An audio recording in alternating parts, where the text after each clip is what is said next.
हाय नमस्कार। हाय। अ, आज हम देखेंगे जब एडमिनिस्ट्रेटिव कोई डिसीजन लेता है अपने डिस्क्रिशन यूज़ करके, अपने पावर ऑफ जजमेंट यूज़ करके, अगर वो कोई एक डिसीजन लेता है तो उसका जुडिशियल रिव्यू का मापदंड क्या होता है। What is when an administrative discretion is used to make an order, then how does a judicial review takes place of that thing. For example, अभी suppose there's a request which has come for a gathering, public gathering, और इसकी permission के लिए administration को apply करते हैं। We are applying to the administration की एक group is gathering together and we need permission for it.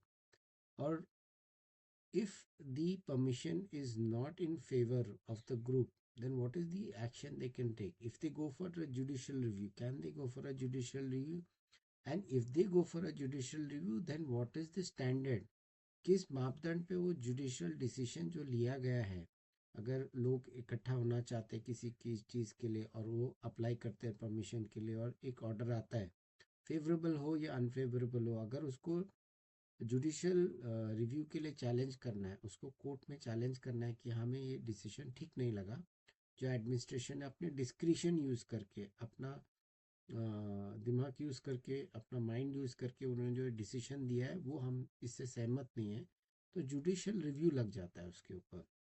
There could be another issue where a particular से लैंड से रिलेटेड है, अगर उसको रेजिडेंशियल या कमर्शियल या मिक्स्ड यूज़ के लिए कुछ डिस्क्रिशन ले रहे हैं एडमिनिस्ट्रेशन, या उसके आसपास कुछ फैसिलिटीज़ दे रहे हैं या ले रहे हैं, या कोई डिस्क्रिशन है, जैसे अभी डिस्क्रिशन ले लेता है एडमिनिस्ट्रेशन की यहाँ पे गार्बेज डंप बनाना है और आसपास के लोग उस डिसीजन से खुश नहीं है, तो वो जुडिशियल रिव्यू के लिए जाते हैं कि ये हमें समस्या हो रही है, हम लोग यहाँ रहते पास में ही, इतना गार्बेज होगा तो कैसे चलेगा।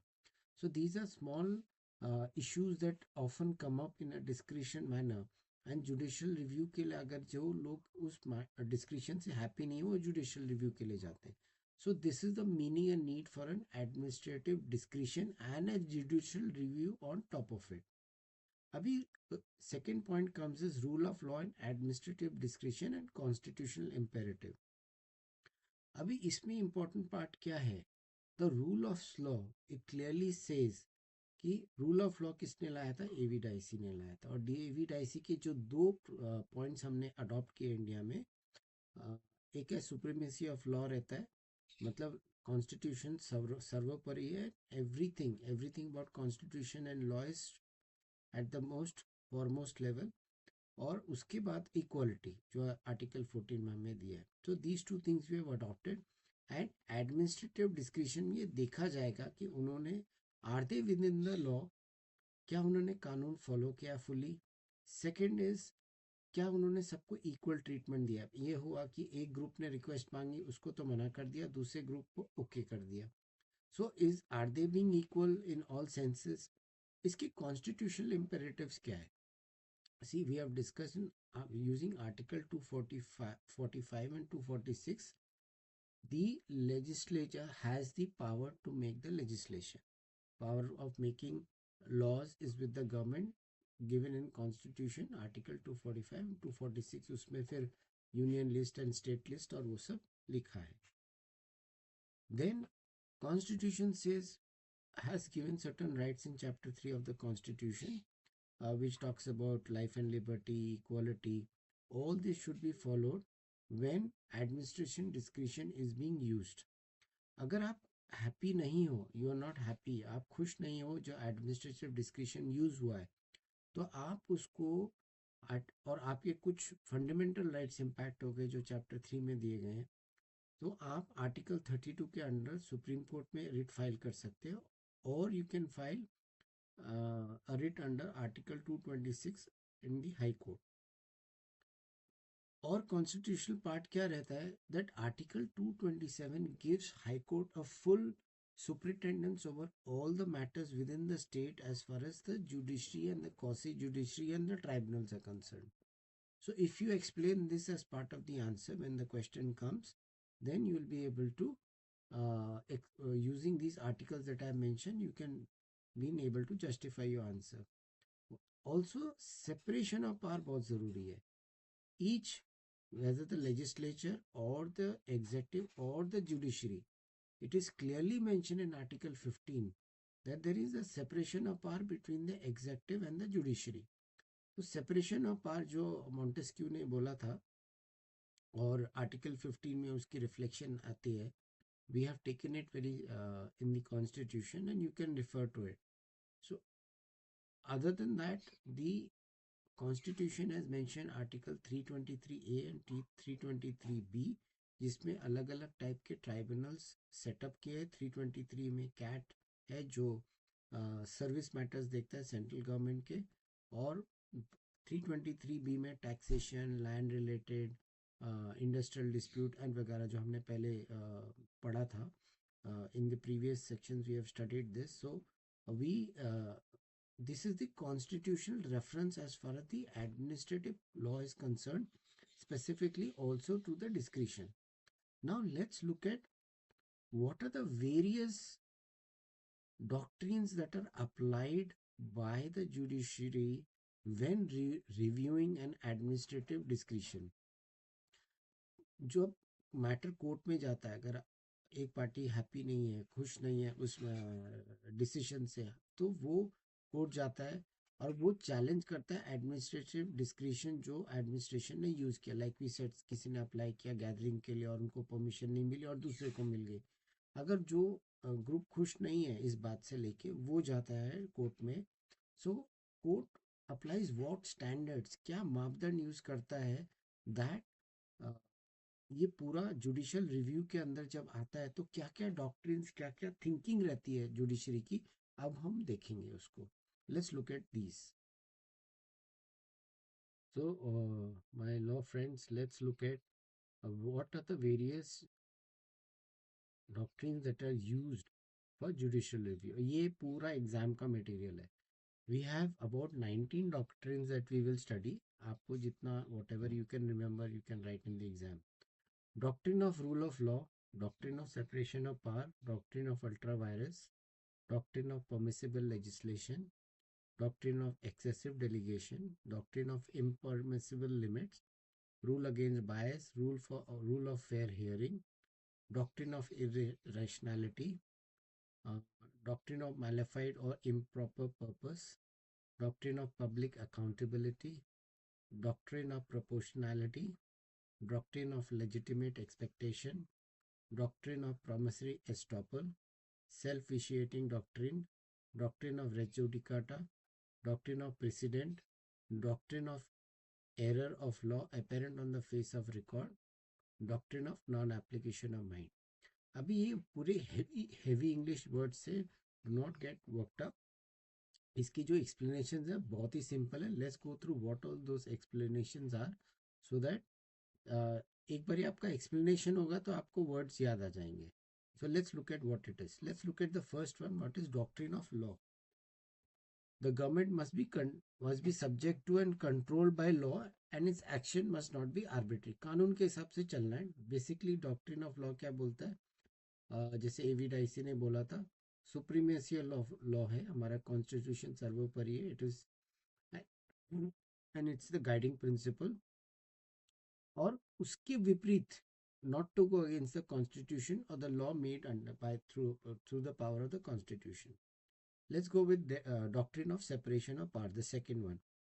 ये मॉन्टेस्क्यू ने बोला था, क्लियरली बोला था, एग्जेक्टिव, लेजिस्लेचर और जुडिशरी अलग अलग फंक्शन करेंगे.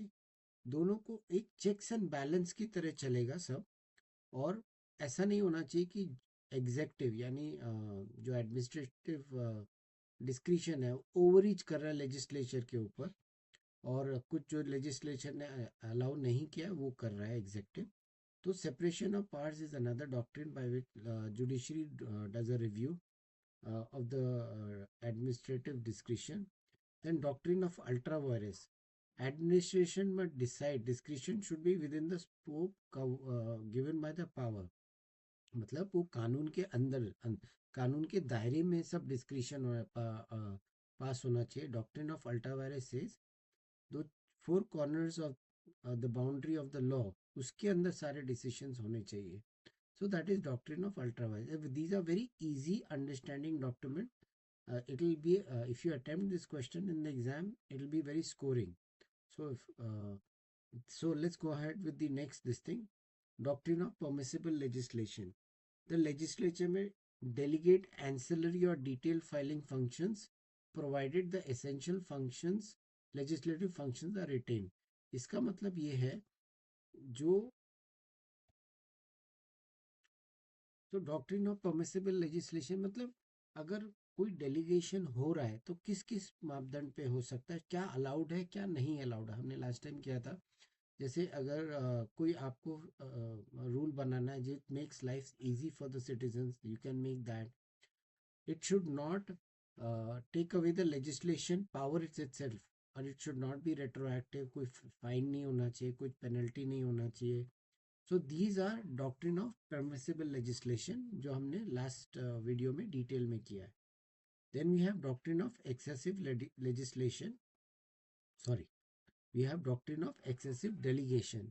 ऐसा तो नहीं है कि जो डेलीगेशन किया है वो एकदम अनगाइडेड है, अनकंट्रोल्ड है, आर्बिट्री है, फिर वो डॉक्ट्रिन ऑफ एक्सेसिव डेलीगेशन में आएगा। मतलब जो आपने पावर दिया है नीचे वो एकदम आउट ऑफ कंट्रोल यूज हो रहा है, वैसा तो नहीं है। अगर वैसा पाया गया तो जुडिशरी उसके ऊपर एक्ट कर सकती है। फिर डॉक्ट्रिन ऑफ इम्परमिसिबल लिमिट, यानी आपको जो दायरा दिया गया, what ever your boundaries of function is being given, you work with in that. So if the revenue department has given certain powers, the revenue legislation has given certain powers to his officers, तो वो उस सीमित दायरे में अपने power को use करते हुए डिसीजंस लेंगे, उससे बाहर नहीं जाएंगे। So refers to boundary where delegation ceases to be permissible because it infringes on the ELF, यानी essential legislative function। जो डॉक्ट्रिन बनाया गया वो ऐसा बनाया गया है कि जो ओरिजिनल पेरेंट लेजिस्लेशन है उसके ऊपर ही कुछ वो बाउंड्री क्रॉस करके उसी के ऊपर चला गया। तो अगर एसेंशियल लेजिस्लेटिव फंक्शंस है, एसेंशियल लेजिस्लेटिव फंक्शंस हमने क्या किए थे कि पॉलिसी मेकिंग हुई, पेनल्टीज हुई, ऑफेंसेस डिक्लेयर करना, पूरा मैक्रो लेवल पे जो लेजिस्लेशन बनता है वो एसेंशियल लेजिस्लेटिव फंक्शन। जो लेजिस्लेचर कर सकता है वो लेजिस्लेशन फंक्शन में आता है। So it is very very important that doctrine of impossible limit के अंतर्गत within that we should not infringe upon the ELF। Then comes rule against bias, हमने पढ़ा था last time nemo judex in causa. ऐसा नहीं होना चाहिए जो मैटर एडमिनिस्ट्रेशन डिसाइड करे उसी में उसका कुछ इंटरेस्ट है। पेक्यूनियरी इंटरेस्ट हो सकता है, सब्जेक्ट मैटर इंटरेस्ट हो सकता है, कुछ डिपार्टमेंटल इंटरेस्ट हो सकता है, ये भी हमने पिछले वीडियो में करके रखा है। सो अगर नेमो जुडिक्स इन कॉजा, आप जो डिसीजन ले रहे हो उसी में आप रिलेटेड पार्टी ट्रांजैक्शन से आपका फैमिली मेंबर या रिलेटिव इन्वॉल्व है तो प्रिंसिपल ऑफ नेचुरल जस्टिस को विशिएट करेगा। अगर ऐसा है तो जुडिशरी इस पे रिव्यू लगा के रिव्यू लेके उस पर डिसीजन ले सकती है। Then comes rule of fair hearing, ये मैक्सिमम ने पढ़ा था ऑडी अल्ट्रम पार्टम, मतलब दोनों साइड्स का सुन के, तब बिना सुने किसी के ऊपर कार्रवाई मत करो। Do not proceed against anybody without giving them ample opportunity to hear. For example, अगर एक पार्टी ने कंप्लेंट किया और बी नहीं है तो बी को नोटिस भेजो, इतने टाइम में नोटिस भेजो कि उसको डिफेंस करने या आने या अपना केस प्रेजेंट करने का टाइम मिले। There should be adequate notice of time. They should allow the evidence to be shared so that there is no ambush, suddenly evidence लेके आ गए, नहीं पहले से evidence share करो। There should be hearing and written representation दे सकते हैं, अगर possible है तो। रिटन नहीं तो फिर ओरल होगा, ओरल भी हो सकता है। पार्टी खुद रिप्रेजेंट कर सकती है या पार्टी अपने एडवोकेट के थ्रू रिप्रेजेंट कर सकती है। So this all comes under rule of fair hearing. Now let's look at doctrine of irrationality. A decision must be one that is reasonable authority could reach। जैसे उसमें एक वेडनेसबरी case है, वो बहुत फेमस केस है, तो यूके का case है। सो उस ऐसा नहीं लगना चाहिए कि उसके ऊपर ना कुछ कुछ जो भी डिसीजन लिया है एडमिनिस्ट्रेशन, ऐसा नहीं कि उसके पीछे कोई लॉजिक नहीं, रीजनेबल लगना चाहिए सुनने में। इस वेडनेसबरी केस में क्या हुआ था, संडे को सिनेमा हॉल की छुट्टी होती थी, तो सिनेमा हॉल वालों ने वेडनेसबरी काउंसिल को, जैसे म्यूनसिपल काउंसिल होता है उनको रिक्वेस्ट किया कि संडे को भी सिनेमा हॉल खोलने की परमिशन हो। तो उन्होंने कहा हाँ ठीक है आप खोल लीजिए, पर 15 ईयर्स से जो बच्चे हैं नीचे वो नहीं आ सकते, वो अकेले भी नहीं आ सकते और पेरेंट्स के साथ भी नहीं आ सकते। तो इस ऑर्डर के अगेंस्ट, वेडनेसबरी काउंसिल के अगेंस्ट सिनेमा वालों ने अप्रोच किया और पूछे, और कोर्ट वेंट इनटू कि ये जो 15 साल के बच्चे जा सकते हैं, नहीं सॉरी नहीं जा सकते, उसका क्या रीज़न है, तो उसका कोई रीज़न नहीं था। So then that order was overturn. So अगर इरेशनल है, उसमें कोई लॉजिक ही नहीं है, there is no logic in the decision, then the doctrine of irrationality comes into picture. Then is doctrine of malafide or improper use. The power must be exercised honestly and for purpose intended by the statute. ऐसा नहीं होना चाहिए कि मतलब जब जो decision लिया उसके अंदर थोड़ी सी मैलिफाइड इंटेंशन था, प्रॉपर यूज नहीं था, so then in that case it will be abuse of power. मतलब किसी को फेवर कर रहे हैं या किसी कुछ तो ऐसा हो रहा है जो देखने में ठीक नहीं लग रहा है। So the judicial review will take account of this.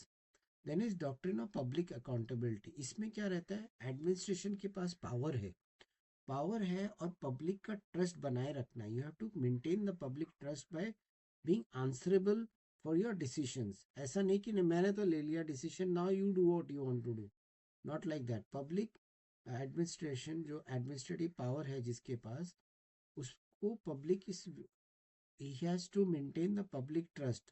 और पब्लिक को विश्वास रखना चाहिए कि हमारे जो ब्यूरोक्रेसी है, जो हमारे ऑफिसर्स हैं, वो हमारे हमारे हित में काम लेते हैं, एंड देयर अगर वो लोग कोई डिसीजन देते हैं तो उसका एक लॉजिक होगा, and there answerable for the decision. ऐसा नहीं that I have taken the decision, now you can do what you want to do.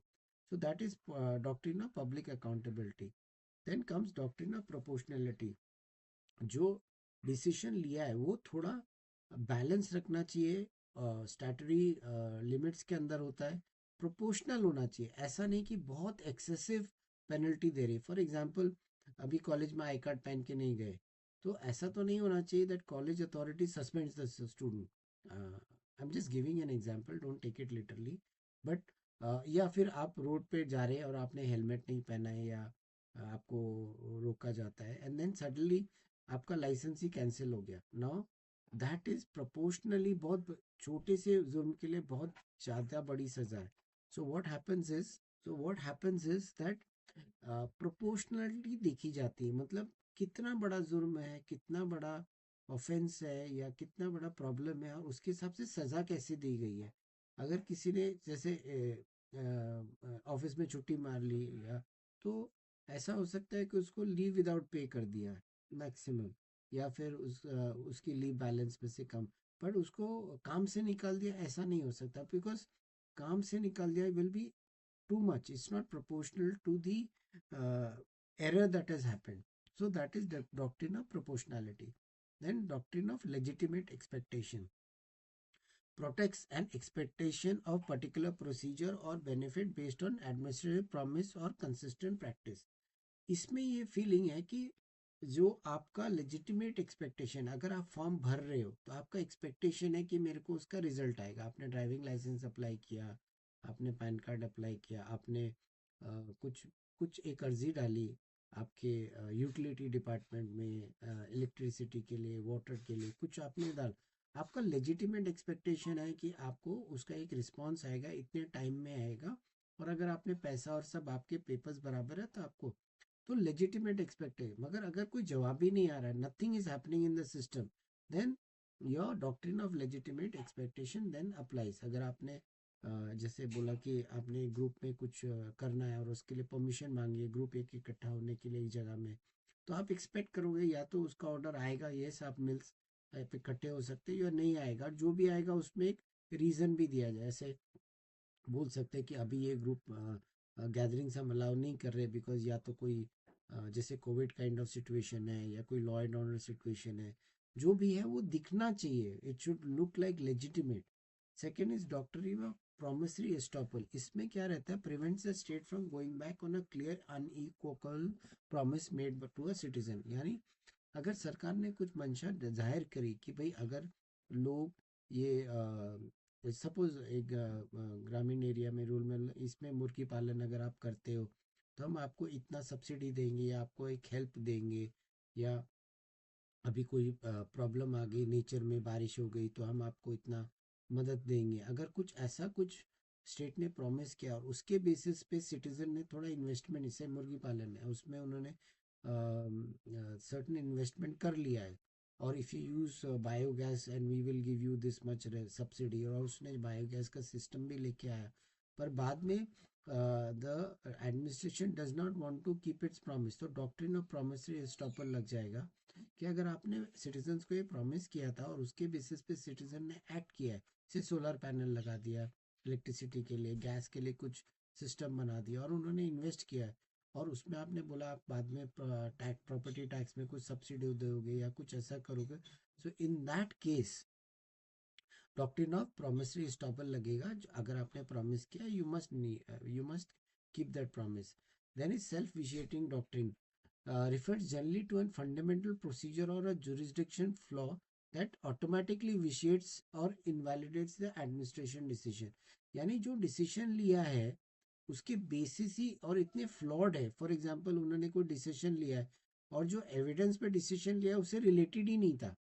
Suppose उन्होंने कुछ एक रोड का बनाने का डिसीजन लिया या एक गार्बेज डंप लगाने का डिसीजन लिया, पर जो डिसीजन लिया कि इस एरिया में कोई नहीं रहता है सो हम इधर कर सकते हैं, और बाद में पता चला उधर तो लोग बहुत काफ़ी घर है जो इम्पैक्ट हो सकते हैं इस डिसीजन से। तो it is a decision which is flawed. So जिस एविडेंस पे वो डिसीजन लिया गया अगर वही गलत है तो सेल्फ इनिशिएटिंग डॉक्ट्रिन लग जाएगा, फिर invalidates the administrative decision. Let's look at doctrine of res judicata. इसमें ये रहता है जो हमने पहले भी लास्ट ईयर सीपीसी में पढ़ा था, I think related to CPC under section 11 है if I am not mistaken. So in issue इसमें क्या रहता है, अगर ट्राइब्यूनल ने पहले से ही कोई जजमेंट एक सिमिलर मैटर में दे के रखा है और दे दिया है तो वो पार्टीज दोबारा उस मैटर को रीओपन नहीं कर सकती, रेस जुडिकाटा लग जाता है। It says that an issue already finally decided by competent administrative tribunal और court can not be reopen in subsequent proceeding. अभी ट्राइब्यूनल ने अपना डिसीजन दे दिया है तो आप उसको दोबारा खोलने की कोशिश नहीं करो, और अगर दोबारा खोलने की कोशिश करते हो और आपको मना करते हैं तो आप कोर्ट में जाके उसका रिक्वेस्ट नहीं, बिकॉज कोर्ट बोलेगा अरे इस पर पहले ही डिसीजन हो चुका है। तो same same cause of action same merits के ऊपर आप दोबारा से दोबारा कैसे आप दोबारा अपील फाइल कर रहे हो। It is this is different from a review petition and a revision petition. So that it is not that. It's like that same matter being launched again for a decision. Now then comes doctrine of precedent। अगर पहले से ही administrative tribunal ने कुछ decision दे रखा है, वो standards follow करके दिया हुआ है, और उसके ऊपर एक जुडिशरी रिव्यू लगता है उस एक्ट की, वो देखते हैं पहले भी उन्होंने 10 डिसीजन सिमिलर लेवल पे दिए थे, तो अभी जो डिसीजन दे रहे हैं वो भी उसी स्टैंडर्ड को फॉलो करके होगा। सो अगर किसी मैटर पे ए बी सी डी जो similar type of cause of action थे और सिमिलरली मेरिट्स थे उसके, और एक नया मैटर आता है जो वैसा ही दिखने में और सुनने में सेम टाइप का लगता है, तो जो वेरियस डिसीजन जो हमने पहले लिए थे ए बी सी डी के ऊपर वो ई के ऊपर भी एप्लीकेबल होता है, that is doctrine of precedent. Then doctrine of error of law apparent on the face of record. अगर पता चला कि जो ऑर्डर दिया गया है अरे वो देख के ही गलत है, उसमें तो एकदम एरनियस है, in that particular case for example it is a residential area, but residential area में पूरा वो डीपी प्लान के हिसाब से रेजिडेंशियल एरिया है और प्योर रेजिडेंशियल एरिया है वहाँ पे, और उसी के अंदर बीच में they have allowed a commercial building by mistake. अब वो जो उसके डिस्क्रिप्शन में उन्होंने अलाउ कर दिया, पर वो अपेरेंटली गलत है, या सो उस एरिया में ये चीज बनी नहीं सकती थी। अगर doctrine of error of law apparent the face of record देख के ही पता लगता है कि ये गलत है, तो सर्चुरी के थ्रू, रेट ऑफ सर्चुरी के थ्रू उसको क्वेश कर सकते हैं। It's a legal error which is going to be taken care of by quashing it. Then comes doctrine of non application of mind. उसमें रहता है कि जिस एडमिनिस्ट्रेशन ने डिसीजन लिया उसने माइंड ही नहीं अप्लाई किया है। मतलब बेसिकली क्या होता है, एक रिक्वेस्ट आई और वो करना है, और ऊपर से फोन आ गया, उसने बोला भाई ऊपर से फोन आया, चलो अभी इसको साइन करके थ्रू कर दो। और बाद में पता चला जब उसका रिव्यू हुआ, तो जिसने वो किया वो रबर स्टैम्प वाला काम किया, वो मेरे को बोला मैंने किया, मैंने अपना दिमाग नहीं लगाया। So that is doctrine of application of mind.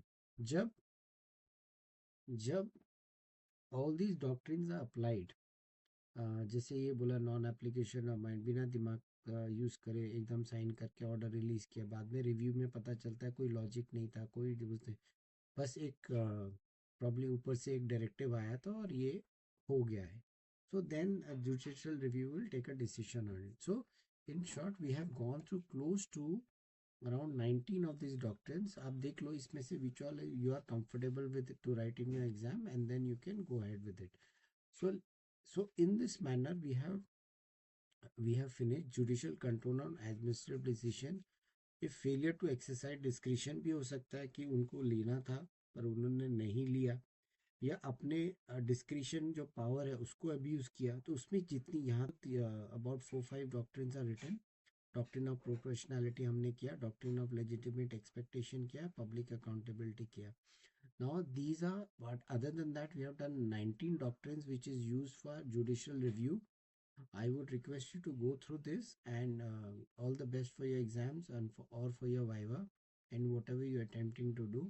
All the best. Take care. Bye.